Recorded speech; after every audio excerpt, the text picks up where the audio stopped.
Alors, à propos de l'Algérie, j'ai eu l'occasion d'interroger plusieurs Algériens qui vivent en France. Alors je dis, alors pourquoi est-ce que l'Algérie est séparée de la France? Pourquoi De Gaulle a renoncé à l'Algérie, etc. Vous savez ce qu'ils répondent? Il n'avait pas le choix. Il n'avait pas le choix. C'est vraiment n'importe quoi. Est-ce que c'est, parce que c'est plusieurs Algériens que j'ai interrogés séparément. Alors apparemment, c'est le propos comme ça qu'on tient. Il n'y avait pas le choix. On sait très bien qu'en histoire et en politique, il y a toujours le choix. Il a fait ce choix. Il n'y a pas eu la bataille d'Alger. D'Alger n'a pas été perdue par la France, que je sache. Il n'y a pas eu un Dien Bien Phu algérien. Il y a eu surtout un risque de guerre civile en 61. Moi, je me souviens très bien à l'époque, pendant le discours de Michel Debré, moi j'avais 13-14 ans.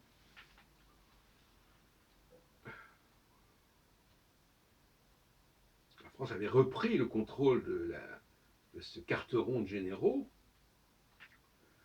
Salan, Massu, Jouot, Zeller.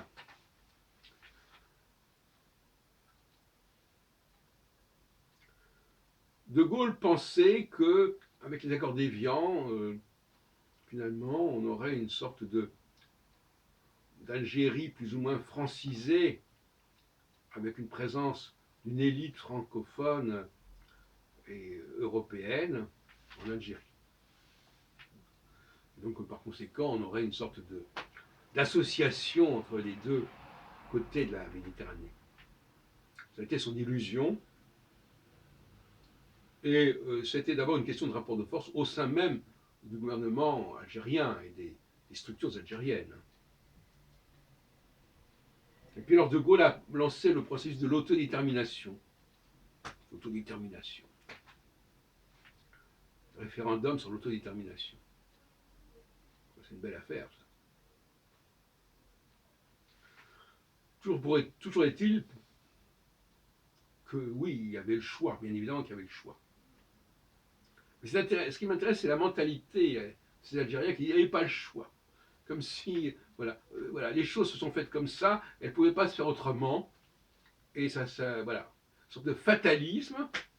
On dit souvent que les musulmans sont fatalistes, mais enfin bon, fatalisme de gens qui ne connaissent pas les coulisses de la politique, les tenants, les aboutissants, et qui disent bon voilà, ben c'est comme ça, voilà. Il ne faut pas faire autrement.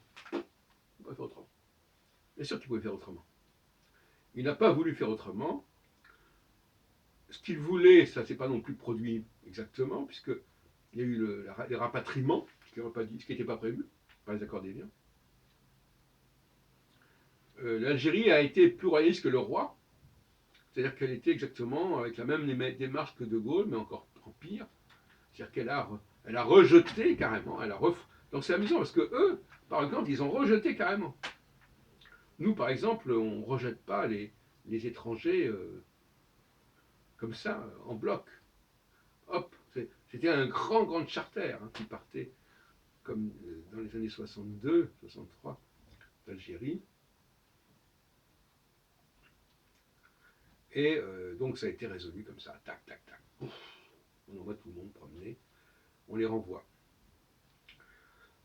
Donc on est dans un processus complètement nationaliste, des nationalistes un peu étroits, et il y a un manque évident d'une démarche impériale, mais impériale au sens large du terme, une démarche impériale, c'est-à-dire globale, englobante, permettant à des fédérales éventuellement d'ailleurs, permettant à des diversités de cohabiter. Et on sait à quel point ce problème se pose dans des pays comme Israël, où le nationalisme religieux empêche de gérer la situation politique correctement, en n'accordant pas les droits appropriés. Parce que dans un empire, faut-il savoir encore quel est le statut des gens qui y vivent. Et le fédéralisme est la meilleure solution, de toute façon. Ce que les Allemands ont bien compris, même dans leur propre pays. Et le fédéralisme, c'est la diversité. C'est la gestion de la diversité.